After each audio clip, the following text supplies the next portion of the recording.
All right. So firstly, just thank you everyone for coming today. These are vitally important feedback sessions that we are running to gain people's intel for what they want to see in the destination management plan, which will go 2022 to 2030. So thank you for that. Before we start, I would like to begin today by acknowledging the traditional custodians of the respective lands on which we meet today. I'm coming to you from Bundjalung country and pay my respects to the elders past and present.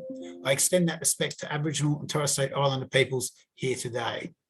So as I was saying, we really appreciate you guys coming here today. This is probably, I know there's been a ton of strategies and documents produced by all levels of government and agencies over recent times, but for us, this is our most important one. This is our roadmap for 2022 to 2030. It dictates what are the key priorities for our organisation, for the region, and it then has a flow-on effect for the impact and your ability to access public funding through as operators or destinations itself. So making sure that your needs and your key priorities are in there is pretty important for all involved.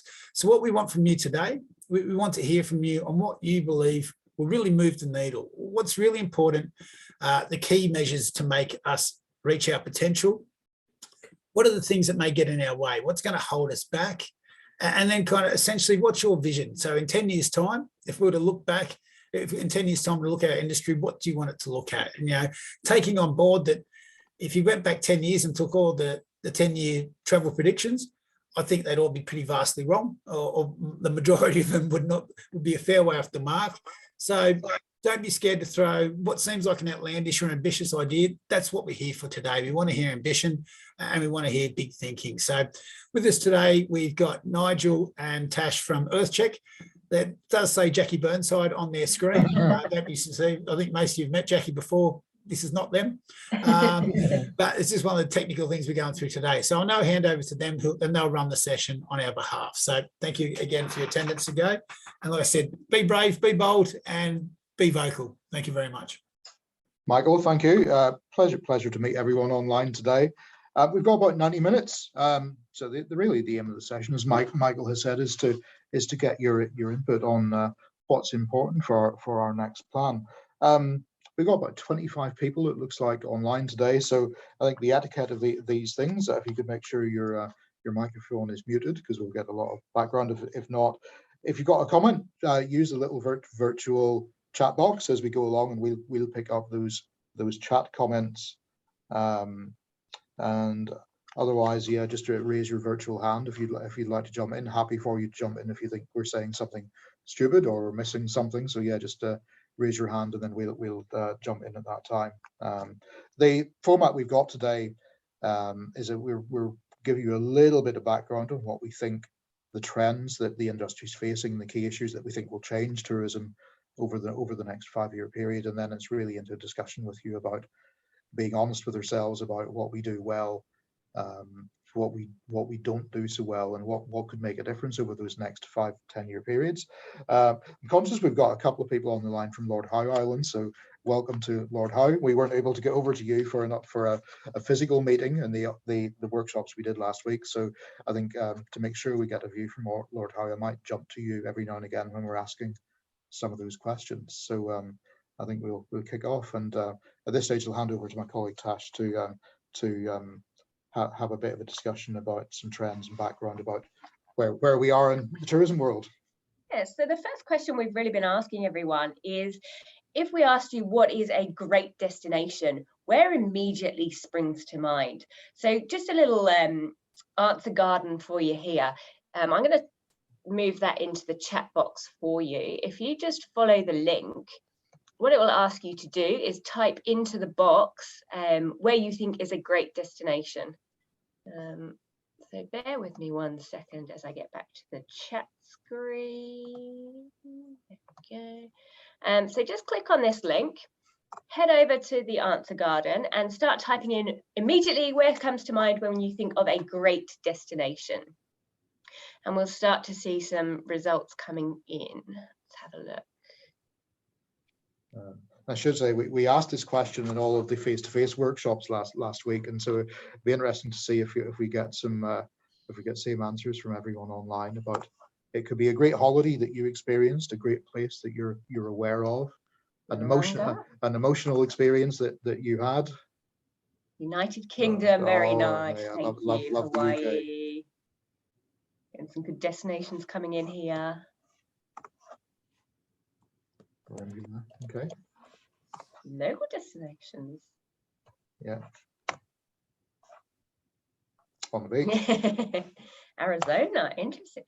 You're a little bit more unique than some of the other sessions that we've had. We've always had Byron, we've had Noosa, we've had Tasmania.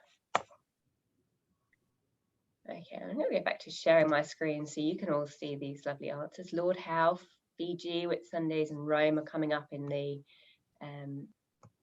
chat screen there as well. So look, the reason that we ask these questions is really to identify the qualities that make a great destination. So characteristics that these destinations have in common. There's a great cluster of activities, things to do, unique things, exciting opportunities, places we can go, food and beverage, tourism products, connected experience, ease of access, lots of things to see and do. So these are the types of things that we want to think of as we go through today's session. Are these things that we have here within our destination? Are they things that we need to work on? Things like the connectivity, the depth and the range of experiences and products that we have here. Is that enough? Over the next 10 years, do we need to build on them?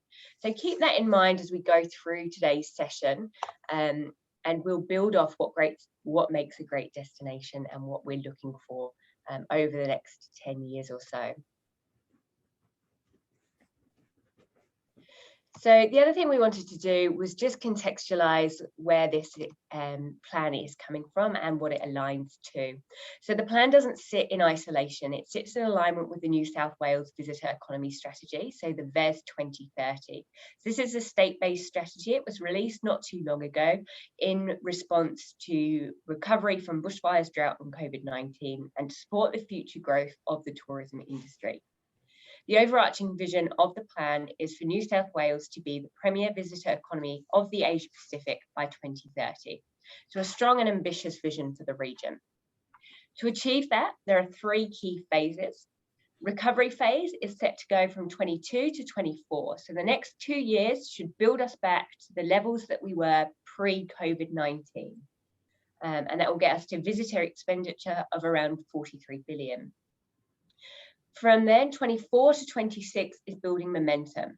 So a number of major infrastructure is due to come online around that phase. So then leveraging off that major infrastructure to build momentum and grow the tourism industry, reaching an expected expenditure of around 50 billion, and then accelerating through the momentum phase up to visitor expenditure of 65 billion by 2030. So again, strong and ambitious goals from the New South Wales government. Achieving this will come through 5 key pillars. The road to recovery, which is around business supports with grants, training and advice, strategic marketing and industry development, and investment in key infrastructure pieces to support the rebuild and the regrowth of tourism. Building the brand is around promoting visitation to regional New South Wales and collaboration across industry and government to share the story of the region. Showcasing our strengths is about identifying what makes each of the regions unique and utilising that to increase average length of stay and increase yield per visitor. It's about creating repeat visitation and transforming businesses. Investing in world-class events is looking at how we can utilise events strategically to even out seasonality and to drive visitation across regional destinations. And then facilitating growth is all around that underpinning infrastructure and accessibility to make sure that we can actually see and do the tourism things that we want to when we're in destination. So some key trends that will influence and impact the way that we go about achieving those goals. We know that international travel will make a slow return. It's going to be bumpy and uneven over the next few years. And we know that key markets aren't going to return in the same way that they have previously. US is likely to be slow to return. They tend to be a pretty risk-averse market, whereas some of our Southeast Asian markets are going to be bouncing back a little bit quicker than others. We also know that the Chinese market is going to be slow to rebound as well, and it's going to come back differently than before due to the geopolitical tensions that we're facing at the moment. We've also seen major disruptions to other markets, in particular business events and international students. And again, a bumpy recovery is expected across these different sectors. With the business events, we're starting to see a lot more suits moving around the airport, which is a really positive trend. And we're also seeing an increase in hybrid events as well. So that face-to-face and virtual event co-creating. So that's reducing the numbers of people that we're seeing in those physical event spaces and changing the capacity of what people are looking for in terms of their events, but increasing the production value of events as well in terms of the technology and engagement with that side of things. We've seen a shift in the way that people are consuming travel. Over the past 3 years, we've seen a movement towards a number of shorter trips with people spending more whilst they're traveling. So on average, our visitors are taking 3 trips per year and they're spending a lot more whilst they're traveling. Expectations with that are around luxury and wellness. So that rejuvenation, reconnection with destination, with places and with people that they're traveling to. As we emerge through the COVID traumas that we've faced, we're looking at the greatest of all trips. So we've got our holidays banked, we've got some money saved up from the past couple of years. So we're looking at how we can go out and splurge on those truly unique experiences, the once in a lifetime events, the places we've never been before, the things we've not done before, the things that we can brag about to all our friends. So this may be Australians leaving to go overseas to enjoy these exceptional experiences, and it may be international visitors coming to Australia to take in some of our really unique opportunities that we have here. We don't know when it's going to happen, but it's likely to lead to a dip in domestic travel as well as people flood that overseas market. Positive news for the region is that drive touring trips have been popular through COVID, and that's likely to continue. So manufacturers for four-wheel drive caravan and camper trailers still have, in some places, a 3-year backlog. So this trend is here to stay for a significant period of time. People are looking to get outdoors, to explore the big wide open spaces that we've got here, and to enjoy that camping and caravanning market. Safety and hygiene is continuing to be a priority as we rebound in our travel. Again, that physical distancing has become quite a priority for people. They're looking for wide open spaces and they're looking for those basic hygiene requirements as well, that we've got our hand sanitizer when we walk in the door. Australia has come off as a really safe destination through COVID, so that's really positive. But flexibility in booking is also going to be really important over the coming months as well, as we start to see people getting sick and continuing to be sick with COVID, and the ability to change at the last minute is quite a priority for travellers. Interestingly, we've seen that the interest in sustainability grow over the last few years, both in terms of consumer attitudes and also in policy response. Not necessarily domestically here, but we certainly have seen it overseas in European destinations, and it is likely that Australia will catch up with that in terms of policy change eventually.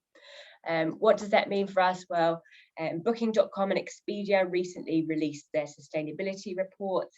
Booking.com saw 90% of their respondents saying that they're seeking sustainability when they're traveling, and Expedia said 82% of their consumers are looking for sustainable options when they're traveling. Basic infrastructure needs to be in place, so recycling bins, all those things that you expect at home need to be there, and consumers are willing to pay more. So on average, 38% more to engage in sustainable travel practices.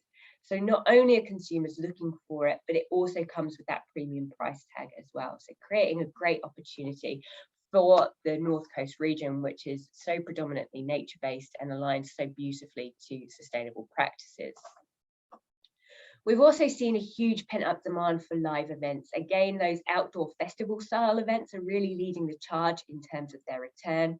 International artists, are over 250, are looking at returning to Australia in the next year.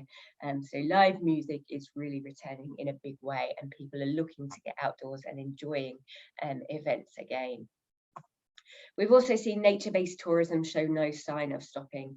The mountain biking is almost a necessity in every destination, as is walking trails, but new and innovative experiences in nature that help you stand out from the crowd are really going to be the defining point of the next decade. Cool. I suppose at that point we'll probably pause a little bit. Are there any trends? You know, I suppose that was a quick run through of some of the things that we think are going to influence tourism over the next few years. Anything you disagree with in that, or that trends that we've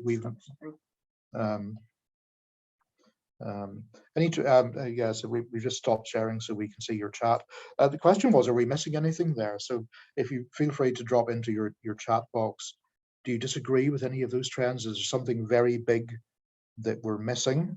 You know, we're very conscious the industry's been through a hell of a time. In 2 years, we have COVID and we have bushfire and we have successive floods. So we're aware, while we're talking about these big picture things, that businesses have been doing it tough, and we've sort of disappeared into our holes and are re-emerging again.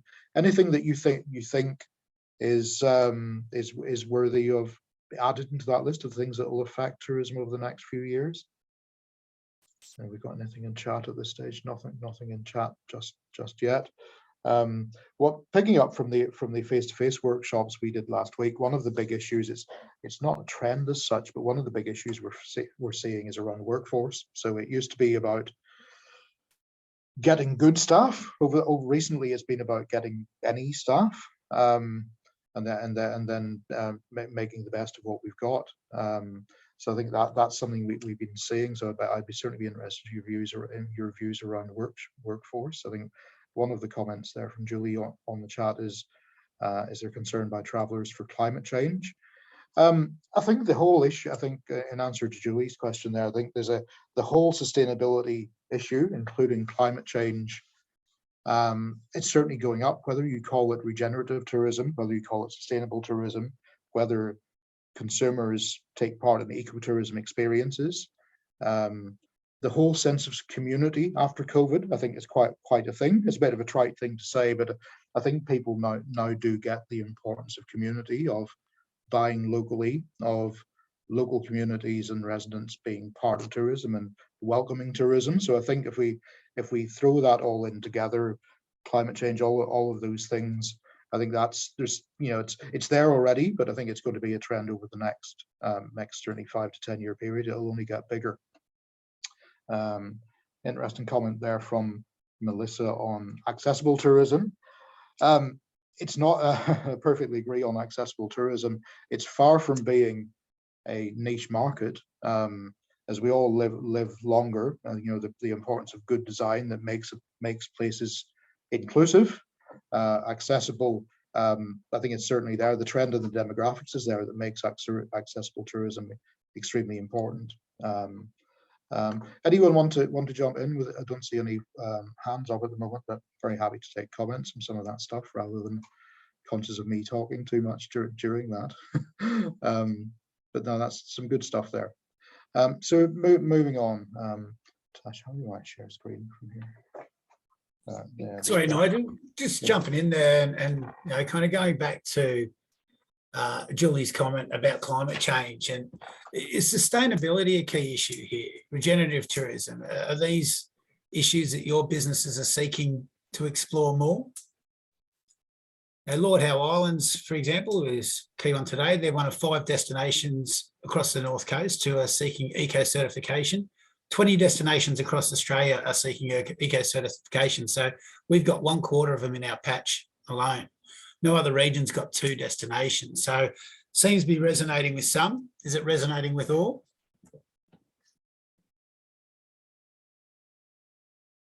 Got any comments from anyone? Any nods? Thumbs up, even? Thumbs up? No, I think it's that down the bottom. Yay! Yeah. It's Lord Howe Island there. Yeah. I suppose the reason we'll be pushy on some of these things. I suppose most regional tourism destination plans are quite similar, is the truth. But if we're to make a little bit of it, and there's some common things that always have to be in there.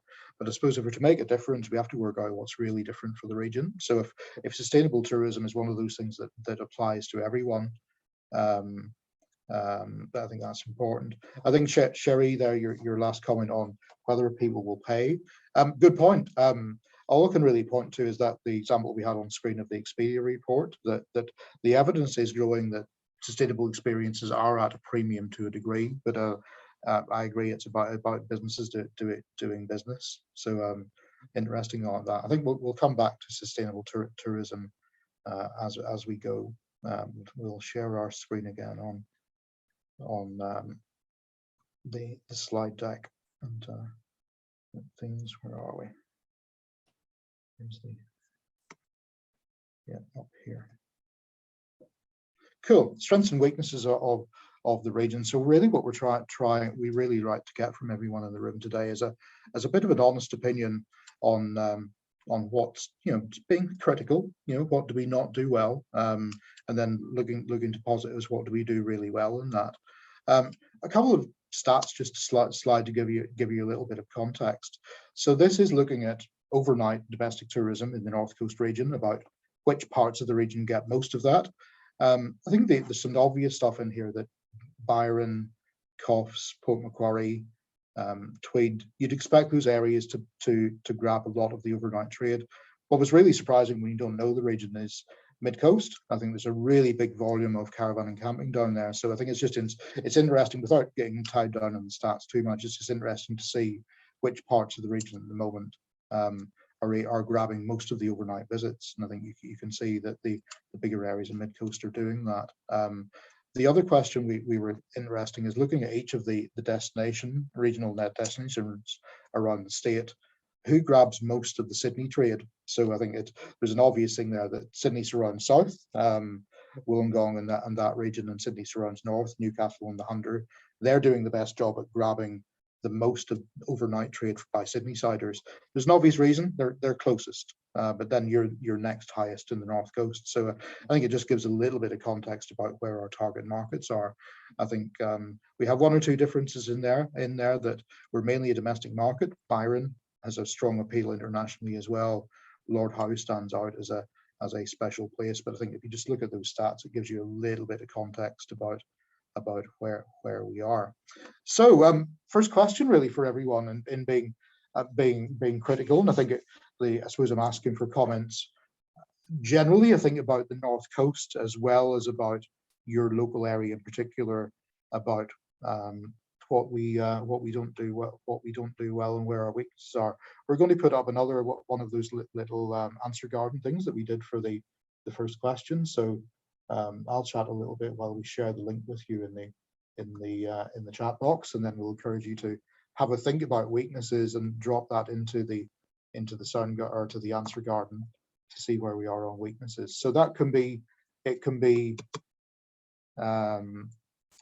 sorry, and just look at one of the chat comments. Yes, we do have more data up to date than 2019. The reason we chose that for this presentation was that was the last normal pre-COVID year. So I think we can share more recent stuff after that as well. We just, for the purposes of today's slides, we just decided to go up to 19 to say, well, that's where we were in the normal phase. So yeah, I think if everyone can put their ideas on weaknesses into the answer garden. I suppose what we're looking for is things about product, about our experiences, about infrastructure, about workforce.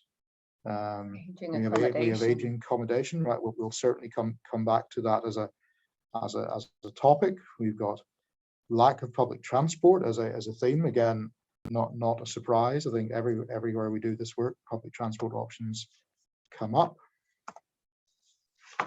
What else have we got coming? More stuff on accommodation. Public transport dispersal, interesting. While everyone's still thinking, I think in the other sessions we were talking about, we did some stuff around events, whether we were good or bad as a region at present. Accessibility came up relating to one of those previous things. Digital workforce, digital connectivity, all of those issues came up in other face-to-face sessions of NBN black spots and all those things. Casual. So what are we getting? Nightlife, interesting one. We'll come back to that question. Restaurants, sunset events, some really interesting ones coming up here. Yeah.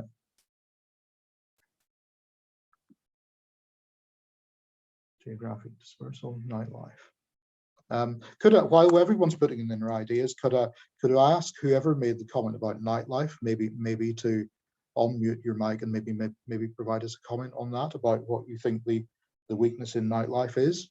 I presume it's lack of nightlife, not too much nightlife. So it was me.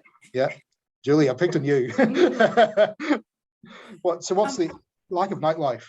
Well, it's probably a comment I made recently with somebody around Ballina. I said, after 7 p.m, when everybody's gone to dinner, there's nothing. The place is dead. It has no atmosphere, and we get people come to town. I've got business people, and to encourage them to go out, they go to a restaurant and then they just go back to their room. There's nothing for them to sort of experience in the region, apart from sort of heading up to Byron where you watch your flamethrowers and those kind of things. Young people have nightclubs up there, but there's generally not too much nightlife around here. And that's just, I'm talking in the Ballina area. I haven't been too further afield. I'm not sure what else is out there. I also put the notice about ambient spaces. So like somewhere that you could go and have a coffee or an ice cream or something like that. And you've got, a light display or some kind of a night feature, lights in trees or some kind of entertainment, something that people sort of go out, rather than sitting in the hotel room, they're out experiencing the region, experiencing something. So you're really describing a lovely, attractive backdrop that just encourages people to get outdoors and enjoy. We in summer we benefit from great weather. It seems mad that things stop, or it's difficult to get food after a certain time. I think, and your part of the world isn't different. The whole of the East Coast, I think, is pretty well the same. So I think in our session in Port Macquarie last week, that came up as quite a thing. The importance of those type of things. If I could just add a comment there, Nigel, being a Ballina local myself as well, Julie's absolutely right. You could literally bowl a bowling ball down the main street of Ballina at 7:45 on a Saturday night. And I live equidistance between Lennox Head and Ballina. I think both have got the same amount of restaurants. Lennox Head's about half the size of the town, but in Lennox Head, they're clustered together. There's a vibe to it. There's a bit of an energy. And then like one small bar and the pub feed off that. In Ballina, they're all dispersed in the pockets of the town. So there's no vibe, no consensus to things too. So sometimes with nightlife, we don't need to absolutely reinvent the wheel. It can just be clustering. It can be short-term activations. It can be many things. So it's one I'd love to see a little bit more thought on as well. Thank you. I think we're based in Brisbane. I think one of the things Brisbane does quite well is active busker and music programs where you have artists playing in certain spaces, and it's a reason to get people outside. I suppose one of the practicalities it comes down to is businesses being willing to open a little bit longer, or I suppose seeing that there's an ability to make money, or that you can cover costs through staffing at that time. And we know it's not easy, but I think it's an aspiration we've heard in each destination. Could whoever made the comment about dispersal, I'd probably welcome a little bit of a chat about that. I think it's something that's come up around visitor management and I suppose dispersing experiences around the region. Who's going to fess up to say that they put a comment in about dispersal? Yeah, that was me. Hello everyone, Marty Kendall here from National Parks and Wildlife. I guess it sort of spoke to a little bit to what Michael was saying, as well as the geographic dispersal of the towns and the destinations all up and down the East Coast.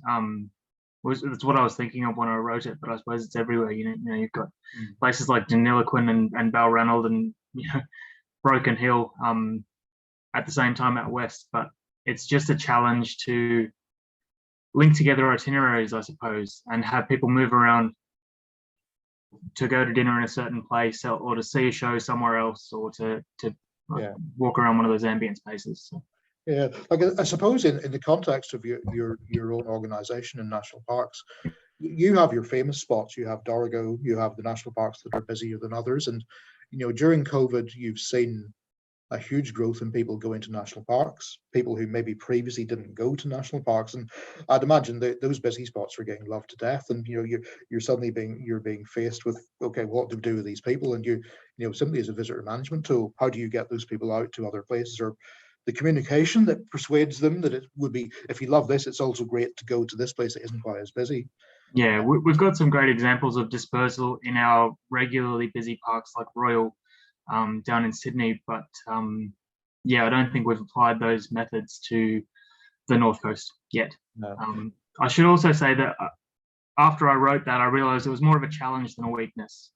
Yeah.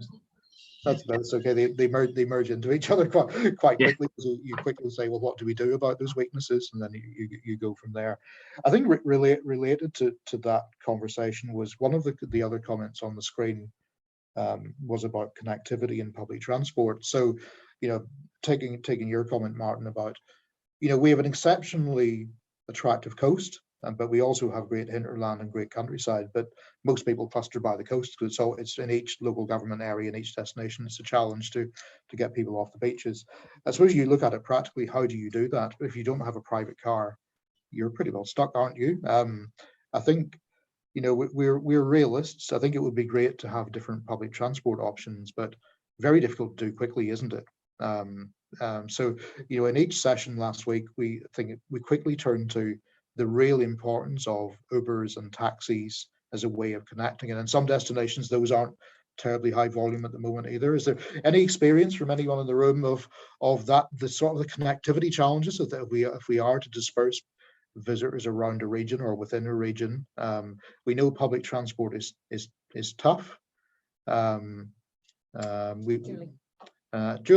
we'll go to you. Sorry, I'm at the airport, obviously. The experience that people are having, particularly when they're flying into our airport, we've got a limited number of taxis available. So if they're experiencing on arrival that taxis are in short, they're not going to use the taxi for the rest of their stay. So obviously that's number one. If the airport can't provide them, what else is happening in the region? Yeah, absolutely.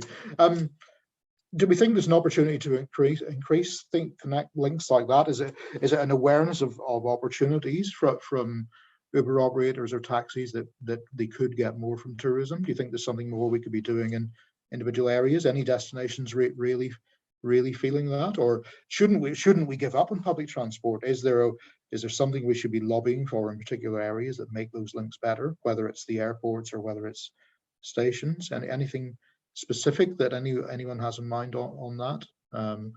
I think the person who maybe made the comment on public transport, you have a few people by the side of it. Any views? Yeah, public transport's been popular according to the answer garden.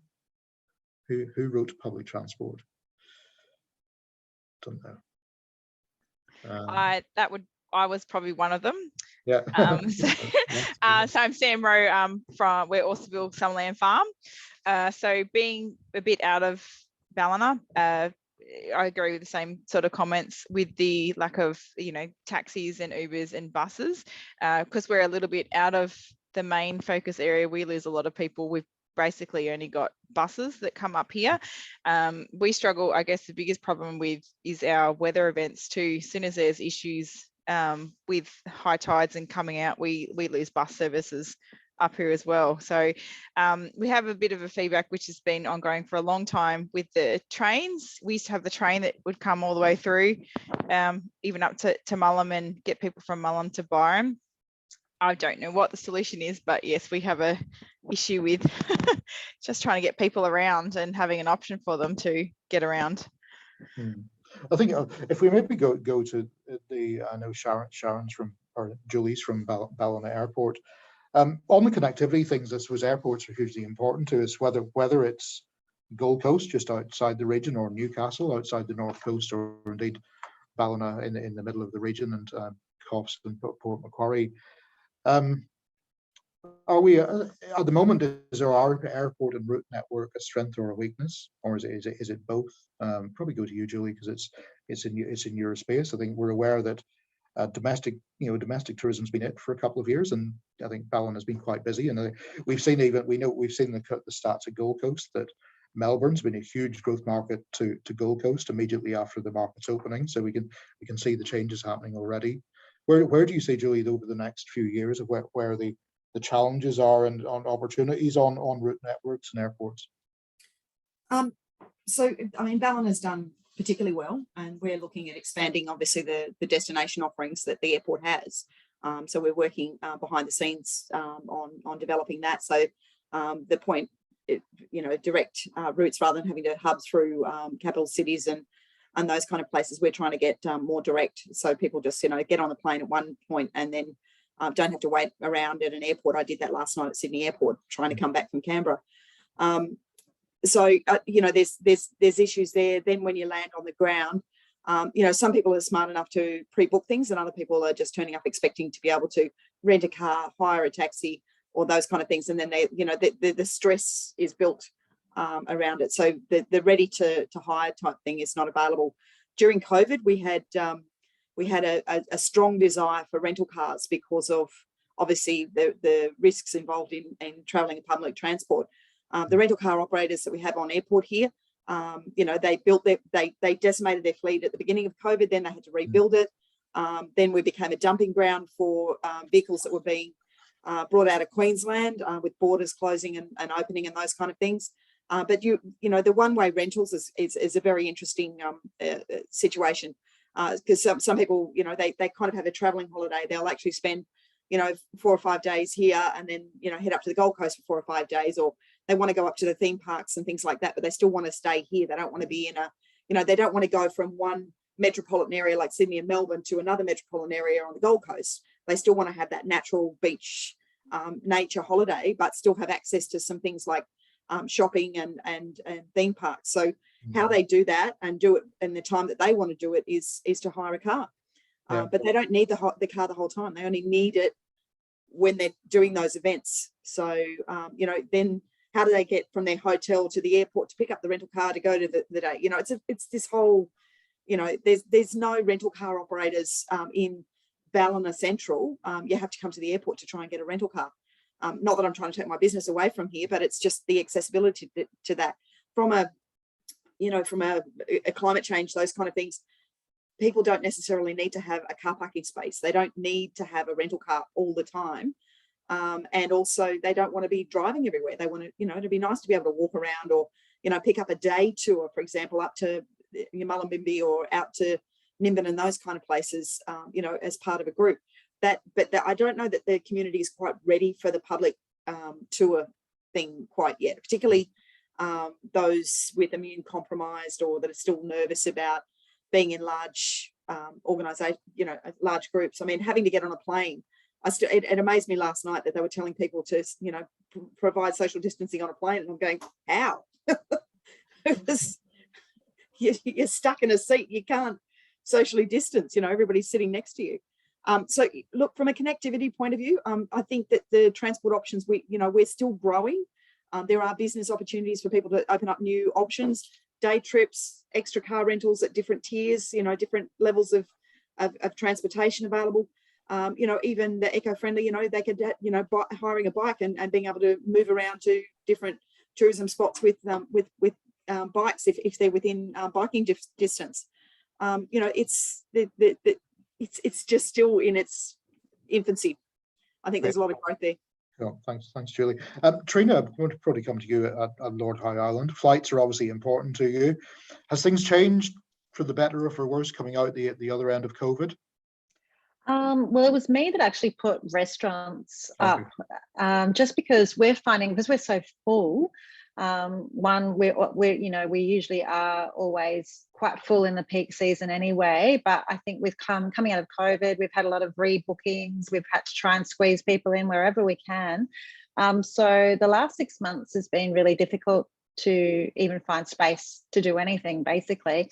But one of the challenges, that we face is definitely the eating situation, because when our island is full, we've only got 2 proper evening restaurants that operate, and even one of those restaurants doesn't operate every night.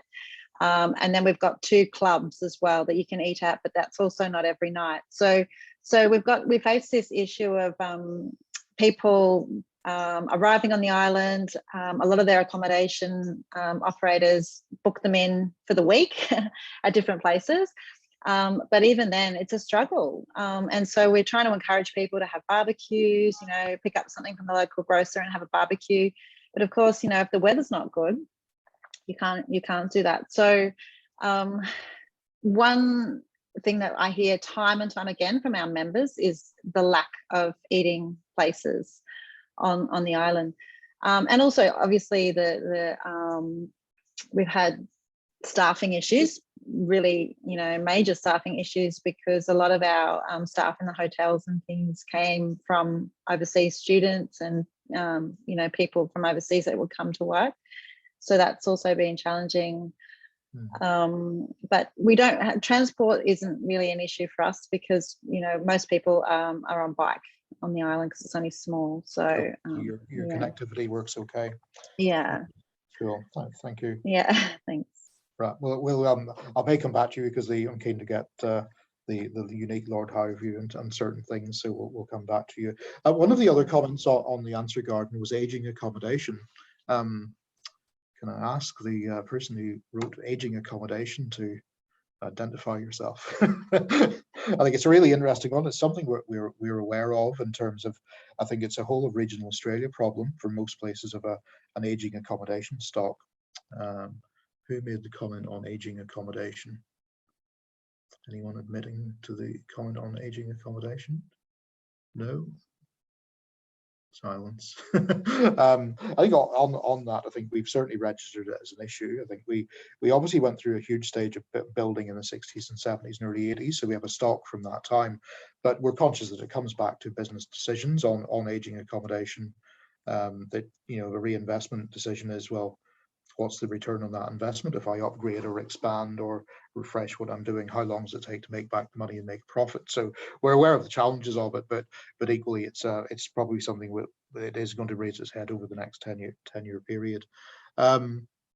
Looking at all of those other things, I think there's a comment about inclusive itineraries, and I'm presuming it's as a weakness, it's lack of inclusive itineraries.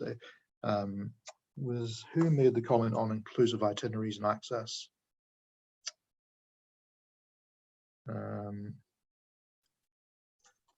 That would have been me. Yeah, cool, Melissa. So I presume your comment is that there's a lack of inclusive itineraries that's available for in the region. Yeah, lack of inclusive itineraries, it really comes down to a lack of information around inclusive or accessible places to go, things to do, experiences to be had. So if somebody, and this doesn't just relate to disabilities, obviously that's my sector, I'm from Inclusive Tourism, but it's huge for older people. And I just see that Cherie's put in the chat box that she knows 80-year-olds who struggled with 3 flights of stairs recently.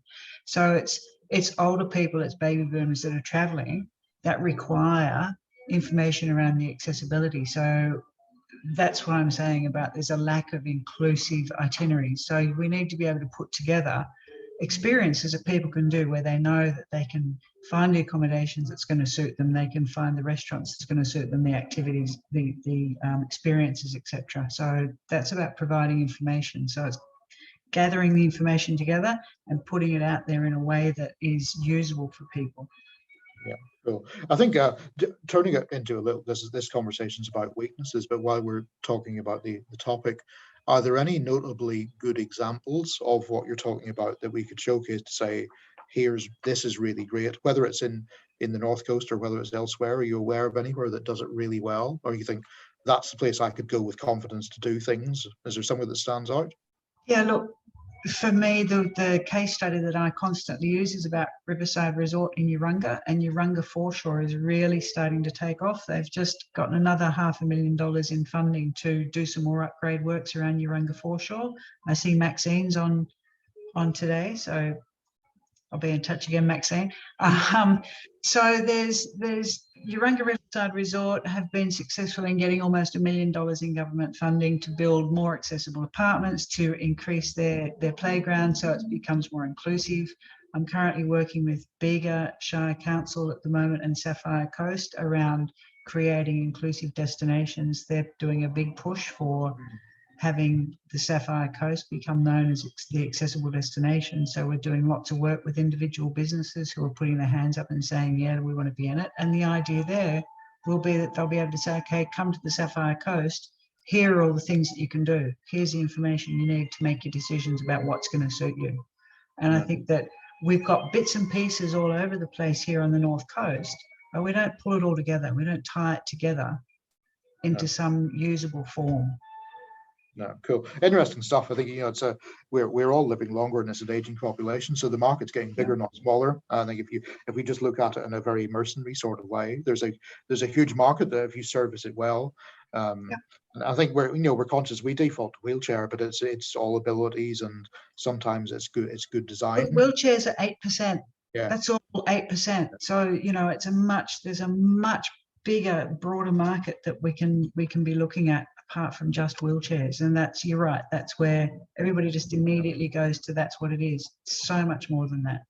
Perfect. Good. Just that in there, I completely agree there, Melissa. I think there's correlation, inclusiveness and wellness space in terms of how people see the opportunity. I think with inclusiveness, they absolutely, to your point, they jump to somebody who's handicapped or these issues. But the inclusiveness thing is, the big element of it is just the older element of the population, which is nearly going to get to one point, it'll be nearly everyone in those age demographics. And similar to wellness, I think people think it's all about having a dedicated wellness resort, digital detox.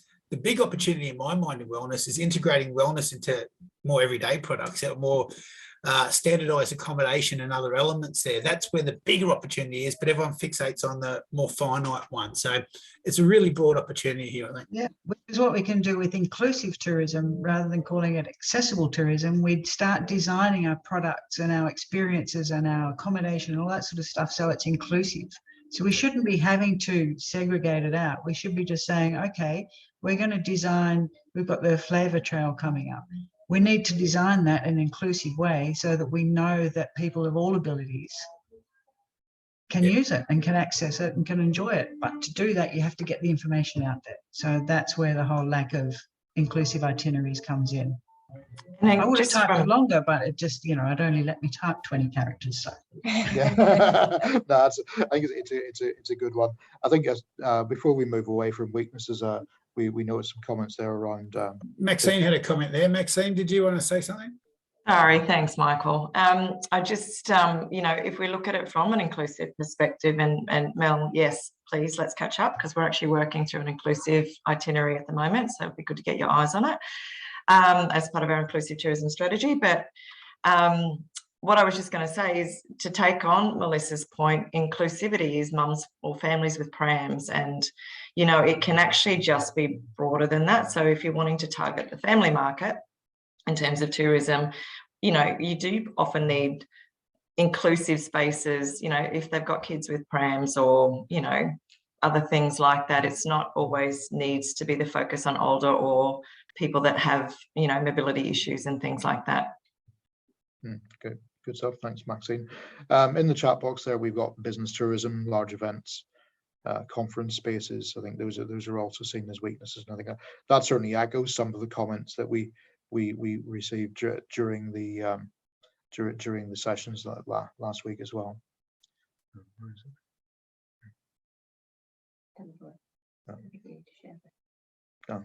Where's this? Where's the presentation?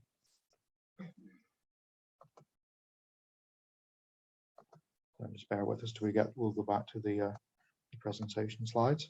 Yeah, just turning to strengths, and I think we can treat this as strengths and opportunities of the region. So that first conversation is about where we have some challenges, what we don't do well at the moment, and I suppose what we'll do with those comments is what do we do to turn those around. So I think we've certainly got those. So in the same context, I think you can now have a think about, right, what do we really do well?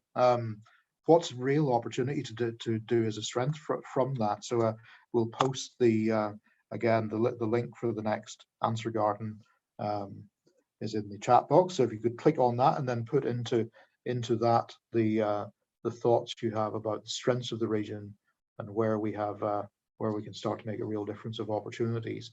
While you're doing that, I'll probably mention a few things that that was mentioned in face-to-face sessions last week.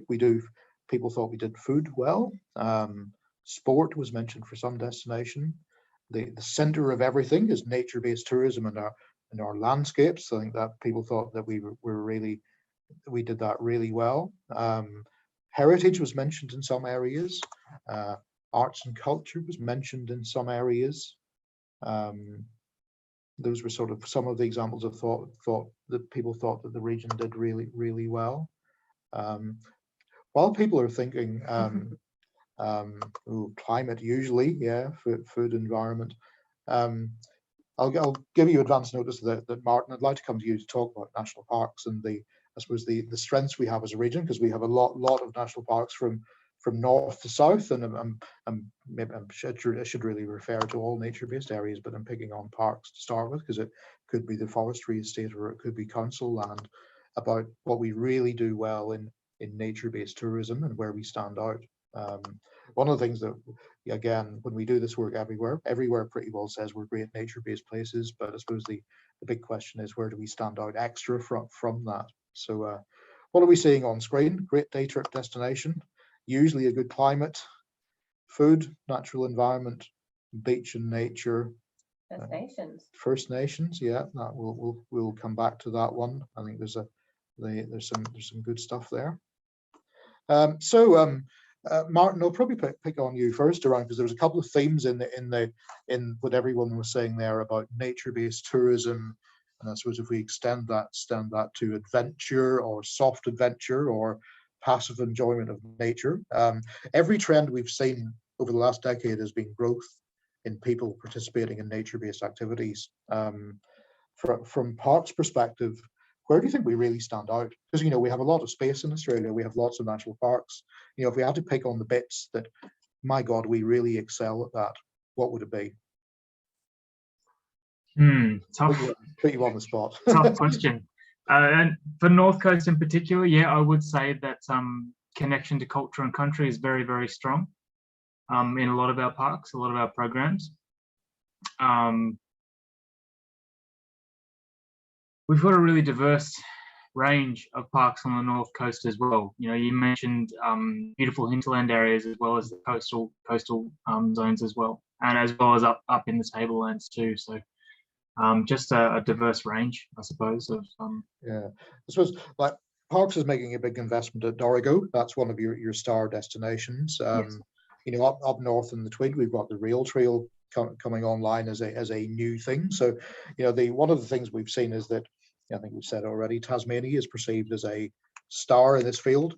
Why is Tasmania perceived as good? It's got one or two excellent things that everyone knows about, and it seems to drag the rest up. So, you know, human nature, as we look to those shiny things at the top of the tree that we regarded as good. So I think they've done a great job with a few eco operators and the Great Walk they've got down there. So I think that's dragged everyone up a little bit. So those icons and signature things are important. I think we certainly got that at Dorrigo, and I think the rail trail up north can be that as well.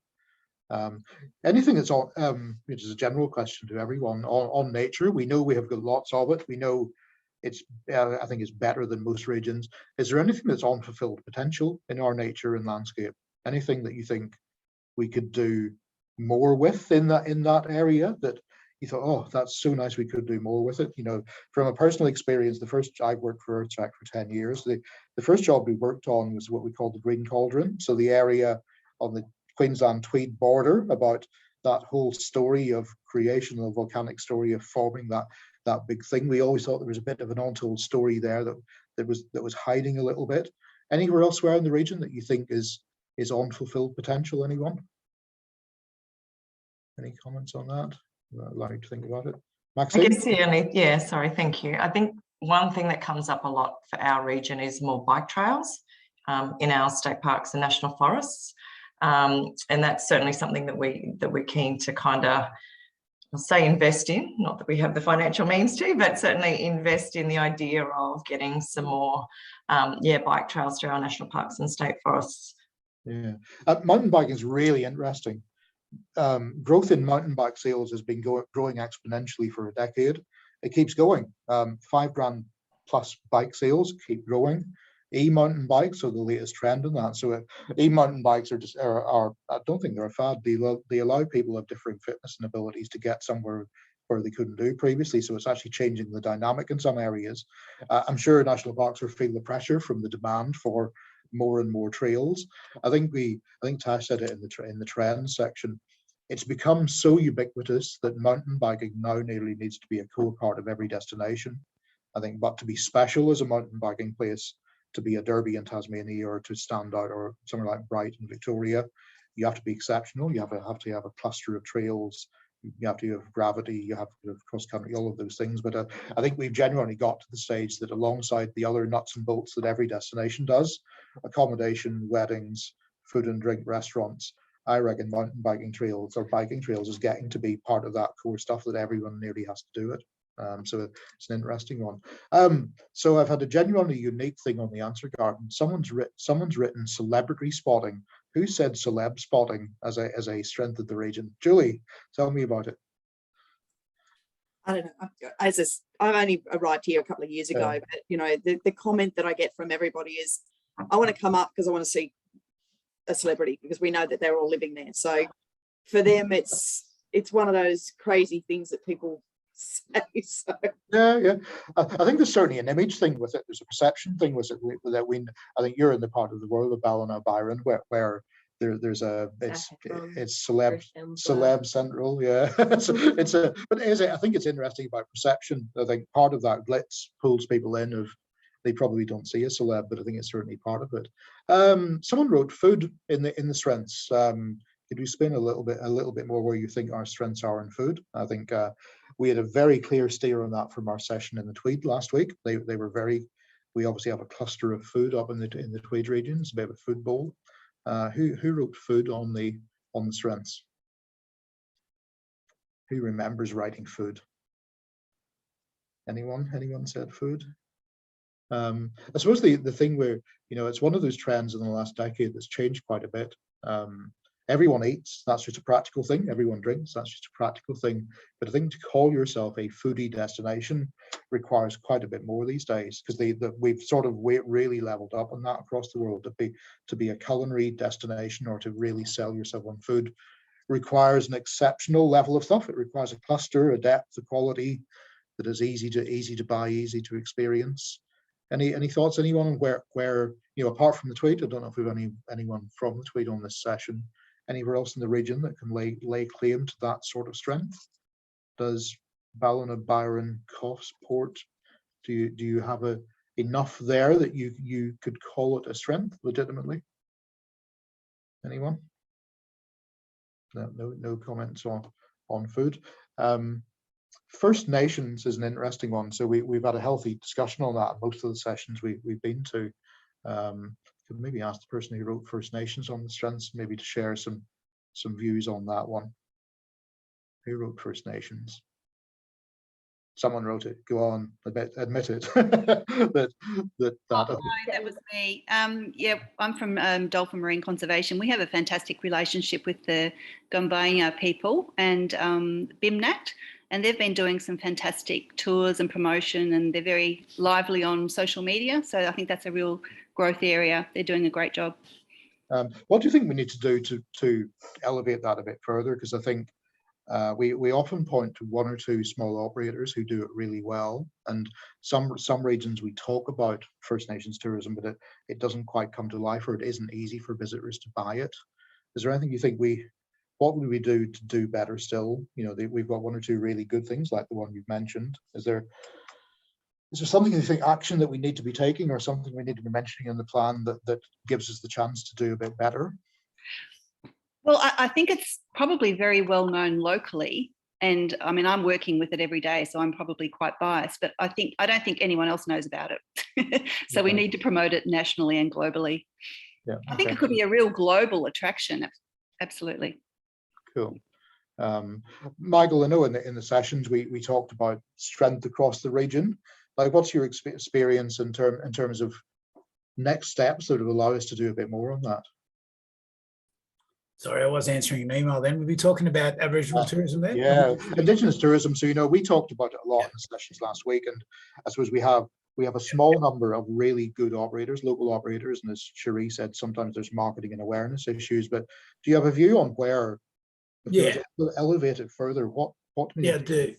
Well, we've currently got a program in place or in motion, an Aboriginal Tourism Product Development program being run by NATOC. And for those who don't know NATOC, it's the New South Wales Aboriginal Tourism Operators Council. So it takes the likes Clark Webb, who's in Coffs Harbour area, very well known. He's on their board there. Essentially, it's a group of successful Aboriginal tourism operators mentoring other emerging operators. And what we've found in this space has been no lack of goodwill or in good intention, but everything's been delivered on a very culturally insensitive basis in normal times. So what this does, it breaks through that cultural insensitivity and delivers it in a more culturally appropriate fashion. And I think it's what we need as that circuit breaker. It needs mentoring from successful guys to emerging people. And that's just the start of it, because the sad thing for me is New South Wales has got the highest quantity of Aboriginal product in Australia. The North Coast has got the highest quantity in New South Wales. And if you see what's around, it's a pretty sad indictment about what's on offer. We've got a bunch of operators, but none of them are operating full time. None of them have guaranteed departures. So getting to that point is a minimum standard to make it a far more marketable proposition. The Destination New South Wales and Tourism Australia have already put their cards on the table. If you've got a good Indigenous product, we will do all we can to help promote and support it. So getting I think this program we're running is a start, but it's lifting up.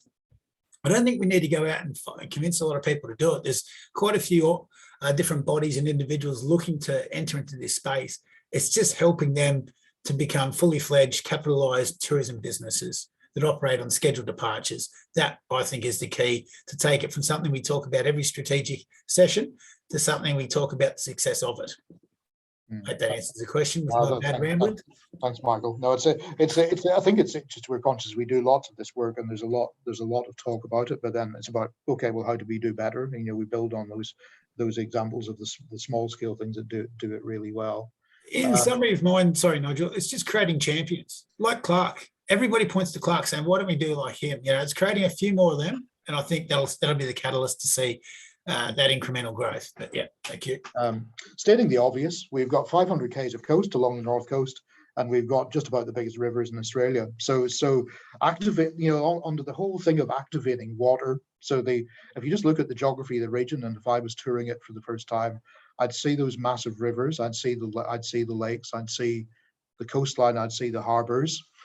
I think the asset there is got to be a strength. Does anyone see any particular opportunities in doing more of that, whether it's the rivers and, you know, and white water and general enjoyment and recreation on the rivers, or should we make it easier to access the coast? You know, we're conscious that some harbours and marinas do it really well, but if we're a long bit of coast, could we do more with boating and touring the coast that way? I don't know if there's an opportunity, or whether the ocean makes it too difficult. I don't know if there's anyone has any views on the water side of things and doing more with it, or I think the asset's certainly a strength. You know, I think the only thing I'll say about beaches is Australia does white sand beaches really well. Go 5 minutes and you've got another great white sand beach. So, you know, what makes the region stand out is that it might simply be options and different experiences that we do really well. But keen to hear from anyone if you think that we do especially well on that nature and water-based experiences. Any comments? Just from our point of view, I don't know how well we do it yet because it's kind of still a bit of a starting thing for us, but is more events. So we have like dragon boating events, and we had just one of our chambers actually, or members of, and some other community organisations kicked off the Kalang River Classic last year, which was quite successful. So I think having water-based events has a potential to do some really good things for the region as well. We've certainly been challenged in terms of weather events and things like that, which has kind of created some drama. But I think that's potentially a focus for the region, and whether that's an Ironman, whether it is a dragon boat event or something along those lines, I think there's some potential there. Good stuff, Maxine. I think part of the challenge with nature is is monetizing it in the right way. So you need to provide reasons to visit, or you need to provide options to allow people to spend money. Events is one way of doing that. just really good precincts at the beach is a simple other way of doing it. You provide a nice place to hang out or a reason to visit. I think someone interestingly put day trip attraction as a strength of the region. I think if that would be useful to have a discussion about. Look, the day trips is really interesting.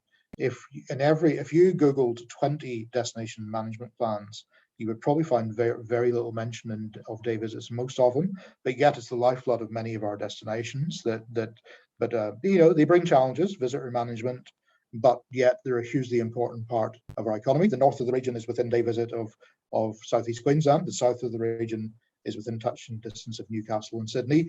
In the middle, you know, around Coffs, you're probably stretching day visits a little bit apart from in the region. Is there anything there that we should be doing really to make more of day visits? You know, the reality is that they're there. We don't often talk about them in detail. Could we do something to get a bit more value out of day visits or manage them better? I'm not sure who it was made the day trip attraction comment, or whether that was maybe more about marketing towards day trips. Maybe that was the intent. Anyone make that comment? I don't see anyone jumping on that one. Debbie, perhaps if I could go to you. You're from Port Macquarie Museum. We haven't really talked about, I suppose, heritage in the broader sense, and the stories of the region, the sort of the rich heritage that we've got, whether it's Indigenous or whether it's more modern side of things. Would you describe heritage, or I suppose in that whole museum sphere, as a strength or a weakness at the moment? It's definitely a weakness in my view. I do think a lot of our culture, in fact, not just First Nations, but in fact our whole culture, but definitely First Nations, as Michael touched on already, and our heritage overall is totally underdeveloped in terms of product and experiences. Of course, much of it is run by community organisations, so that adds another issue to the longevity of some of those developments. Where I am at Port Macquarie Museum, we are undergoing, or we've embarked on a very ambitious project to transform our museum. It's very bold, and we'll see where we get. We're seeking a lot of money from the government. We already have sought a certain amount, and we're going to be going back. Well, we've actually gone back for some more now. So I do think look, the whole of the east coast of Australia is a beautiful place, and we all have such beautiful environments that we live and work in, and including the hinterlands. But our heritage is often very unique to specific places. So I do think there's a great opportunity to make that a very big point of difference for the North Coast in particular. Yeah, lots of opportunity. I see it, it's a weakness, but I think it's very much an opportunity. And also our experiences and products that we offer now just aren't meeting visitor expectations. We know that. That. I think one of the things that came out in traveling the region was, I think museums are obviously the set piece for some of the storytelling, but we were talking about something the UK does quite well, which is the blue plaque system on a high street or an urban area, the system of formal blue plaques that John Smith lived here and died here in 1820 and all of that stuff. Some of the heritage towns in the UK do their interpretation quite well. So it doesn't have to be a formal sign, but you can pretty well go to an area and follow interpretive trails that tell one of the stories of the place. Generally, we don't seem to do that very well, that you pitch up in a place and look around and thought, I wonder what the story is, and it's not immediately accessible. So do you think we could probably do more on that? You know, it's not necessarily the museum's role, but it might be community driven. Look, there's examples. Well, the New South Wales government's actually introduced blue plaques, and Victoria already has them. I was in a few country towns in Victoria not long ago, and some local government areas have. For example, around the Singleton, Branxton area, for example. So there's been certain initiatives take place. Some of them are bit ordinary in my view in terms of information. I think it'll be interesting to see what the New South Wales blue plaques come out, when they do come out, what they look like. I'm not sure that many of I'm not sure that some of them have been vetted very well in terms of the contributions that the people who've nominated them for. So it'll be, you know, in terms of, I mean, it's meant to be authentic history as well, in my view. So look, there are a lot of historical societies who have introduced various walking tours, trails, etc. We've certainly done a few in our local government area, physical and digital, with, you know, physical and digital collateral. So there are so many opportunities, and also to work in with our First Nations organisations to really make it holistic and authentic. That conversation has just made me think a little bit of all weather and indoor facilities. So, you know, we sell the North Coast very much on the great outdoors. As we know, weather varies a bit, doesn't it? I think I'm safe, and I think the general perception is that we're quite weak on indoor options at times when the weather is bad. And you know, museums and galleries are one of those places that we tend to look to when the weather isn't quite as good, and you probably do well when the weather is grey or wet. I think I'm safe in saying region-wide we struggle a little bit in some all-weather things. We do, and unfortunately at the moment a lot of our facilities are promoted for what you do on a wet day. So if there aren't any wet days, we don't get a mention. And you know, I'm not keen on the rain myself, I'm a bit over it. But yeah, we're always excited when it rains personally at our facility, because we know what it means in terms of visitation. So yeah, look, I think that's what I mean about offering a sort of well-rounded destination or destinations, is about having both indoor and outdoor options. Not everyone wants to spend the whole day on the beach. I've just had a skin cancer off my leg. How many weeks ago? 9 weeks ago, and it's still healing. I won't be at the beach for a while, for example. So yeah, look, I think it is a really big, and I think it's been underdone in a lot of our destination management planning, is around how we capitalise on our unique other things that we offer other than our natural environment. And yeah. Cool, thank you. Going back to sustainability, I think everyone agrees there's a trend growing in the whole sustainability, and I think if we take that in its broadest sense of authenticity and health and wellness, and a sense of authenticity, it all fits into the general concept of sustainability. Do you think we live up to a good promise on that at the moment? Is the you know, lots of places use the S word, sustainability, to sell themselves. Any views on whether, if we're being honest, if we live up to that promise at the moment, if we made more of a deal about how we do that? I think, as Michael said, we've got a cluster of destinations that are pursuing accreditation as sustainable tourism destinations. Any thoughts on whether we live up to the promise, or there's any caution about that at the moment? Any thoughts? No. Okay. What haven't we mentioned? Right, we've got about 10 minutes or so to go. We've had a bit of an airing of food. We've talked about nature-based experiences. We talked about events, a bit about heritage. Accommodation's an interesting discussion on refreshing that stock. We've talked about First Nations tourism, a little bit about arts and culture. Probably, Trina, if we could probably go to you at Lord Howe Island again, in terms of, you're quite a special different place in terms of your location and your environment. Anything big on the island about, you know, if you're to keep your market in the next 10 years, about what's needed on Lord Howe? Is a big new thing, or an improvement, or something different? We've still got Trina with us. You might be doing something else temporarily, but we'll probably move on to it probably takes me on to the final question I've got. So I think we all work in our individual fields and our individual areas, but I suppose the final question I have for everyone is, if we were to see one thing in this plan that we thought would make a difference, and you know, I'd encourage you to be as selfish as you would like for your area or your business, as well as the whole of the North Coast.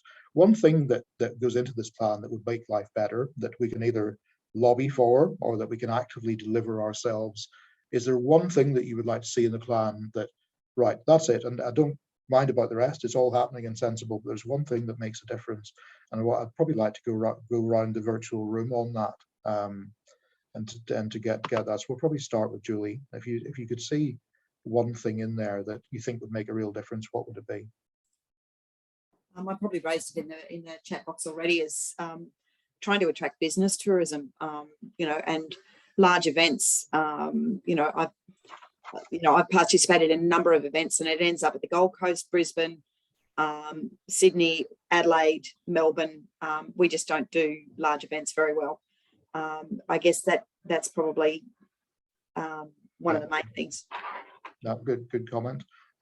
Steve, probably go to you in terms of something, you know, the thing for you personally or as selfishly as you'd like to be about that would make a difference for tourism.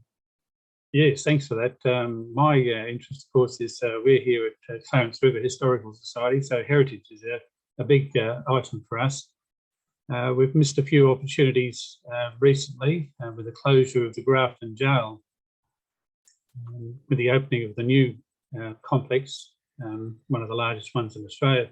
But the Grafton Jail was a very old jail, and it was an opportunity there to provide probably a visit, you know, one of those sort of attractions, you know, magnet to sort of the Clarence Valley area there. And we weren't able to have any dialogue with the council there, but we were hoping to do that, and to see whether there was any possibilities of including this in the attractions that the Clarence Valley has. I mean, we obviously have the river, Clarence River, which is very big. Some of the events these days have diminished. The Grafton to Bridge Classic, you know, which is a skiing race. The Jacaranda Festival is a little bit less in size these days, and some of the activities on the river, dragon boats and things like that, have slowed down a little bit. So my interest, as I say, you know, is heritage, and trying to push that a little bit more. Cool. I think excellent. Thank you. And the biggest one, I think, I'm hoping that will assist us a bit. Cool.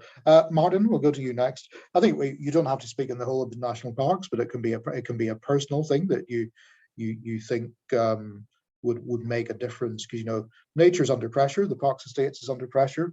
We all look to you to do things there and to do stuff. So yeah, what would make a difference? Yeah, something interesting that I've seen is some of the research coming out around resilience and community connection, saying that a lot of communities, no matter what sort of hits them, one of the best indicators isn't you know, socioeconomic status, affluence, or anything like that. It's how well connected communities are when disaster happens, is a fantastic indicator of how well they fare in these disasters. And I think that we're going to see more. You know, I hate to be pessimistic, but these flood and fire events are getting worse and worse. So we really need to lean into building that within our destination networks and within our communities. You know, obviously we as national parks can play a part in that. But yeah, I look forward to seeing better connected communities. Oh, cool, thank you. Debbie, what would you like to see to make a difference? Sorry, I'd like to, I guess I've just been writing myself a note. Look, I'd like to see increased capacity to develop cultural and heritage products and experiences. That's what I'd really like to. Yeah, just the means and resources to bring it to life. There's lots of untold stories. Yeah, cool. Trina. Sorry, I had to unmute myself. One of the things that I'd like to see for Lord Howe is smaller events that are specifically to train, more training events for tourism product and for people that are wanting to start businesses or expanding businesses on the island. You know, there's, being such a small place and such a small community, we do lack, you know, training opportunities, particularly, you know, for people to come over to the island and do workshops and things like that. And it can be across, you know, all sorts of different areas. But I know that some of the operators have, you know, mentioned to me that it would be great to have, you know, a certain training area, and not just something that doesn't just necessarily relate to one operation either. It can be something that's a joint thing, but that I think would be really important to us in isolation or in a remote area. Yeah, it's an interesting different environment. Cool. Melissa, what do you think would make a difference?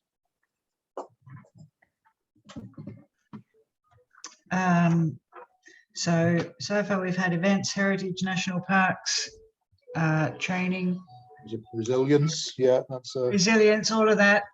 Anything that we do should be underpinned by inclusion. Very simple. Any developments being the national parks, for example, there are some national parks doing great things with inclusion. Training, everything should be based under inclusion. Any development for new accommodation or anything like that, universal design, inclusion, because at the end of the day, you get a lot less pushback when you're talking about inclusive tourism, because inclusive tourism benefits inclusive communities. So anything you do around developing a tourism product that's inclusive is going to benefit the local community. Yeah, excellent, strong point. Samantha, would you like to see one thing in the plan that improves our lot over the next decade or so? I actually probably agree with Melissa. Us being up here at Summerland Farm, we are a disability employment service, so we push really towards that. So everything we do is for inclusion and to go for that. So I agree with what Melissa just said. Anything that gears towards that is certainly what we'd like to see. Excellent, thank you. Julianne.